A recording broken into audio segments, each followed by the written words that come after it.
Swali la nyongeza. Je, ni lini serikali itajenga uwanja wa michezo katika wilaya ya Mbulu ambapo ni eneo muhimu sana kukuza vipaji vya riadha, tukizingatia wanariadha mashuhuri kina John Steven wametokea eneo hilo? Asante mheshimiwa.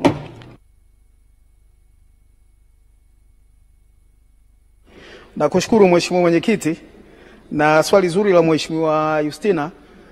Ni kweli vipaji vingi vya riadha vinatokea katika ukanda anapotokea mheshimiwa mbunge, na tumeweza kuona faida kubwa imepatikana kwa wanariadha na medali nyingi ambazo wameshinda wakati wakiliwakilisha taifa hili. Serikali bado ina mipango ya kuendelea kujenga miundombinu mbalimbali ya michezo, na sasa hivi tunajenga kituo cha michezo katika ukanda huu eneo la Karatu kuhakikisha kwamba tunavigundua na kuvilea vipaji hivi anavyovitaja mheshimiwa mbunge, na kadri hali itakavyoruhusu tutafika chini zaidi na kuhakikisha kwamba tunajenga kituo cha michezo kwenye eneo analolitaja mheshimiwa mbunge. Mheshimiwa Dr. Christina Mzava. Mheshimiwa mwenyekiti, mji wa Kahama ni mji ambao unakuwa sana na unakuwa kwa kasi na una vitu vingi vizuri na una vipaji vya watoto wa kike ambao wanacheza mpira wa miguu, lakini hakuna uwanja. Je, nini kauli ya serikali au mkakati wa serikali kuhakikisha kwamba halmashauri ya manispaa ya Kahama inapata uwanja? Mheshimiwa Naibu Waziri, majibu. Mheshimiwa mwenyekiti, na mimi nimefika Kahama na mheshimiwa Mzava analifahamu. Ni kweli mji wa Kahama unavyo vipaji vingi na mji unakuwa kwa kasi sana. Kwa sasa kama ambavyo nimetangulia kusema, msisitizo huko kwenye viwanja ambavyo vitatumika kwa ajili ya Chani na Afcon, na nitoe rai kwa mamlaka husika za wilaya ya mji wa Kahama kuhakikisha kwamba wanatenga fedha kutoka kwenye mapato yao ya ndani ili kuanza kutengeneza miundombinu bora ya michezo. Sisi kama wizara nimhakikishie tuko tayari kutoa usimamizi wa kitaalam kuhakikisha tunawaunga mkono, na hali ya rasilimali fedha itakaporuhusu nimhakikishie mheshimiwa mbunge tutawaunga mkono kwa kuhakikisha tunawasaidia kukamilisha miundombinu hiyo ya michezo. Mheshimiwa Engineer Stella Manyanya. Asante mheshimiwa mwenyekiti.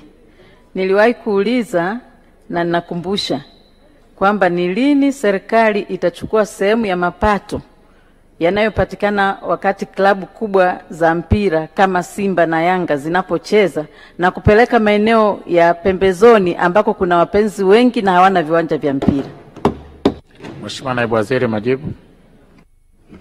Nakushukuru mheshimiwa mwenyekiti, na alikumbuka swali hili la Engineer Stella Manyanya mbunge, na bado tunapata wakati wa mgumu wa kuona namna ambavyo tunaweza tukachukua mapato haya na kuyapeleka katika sehemu ambayo mheshimiwa mbunge anataja.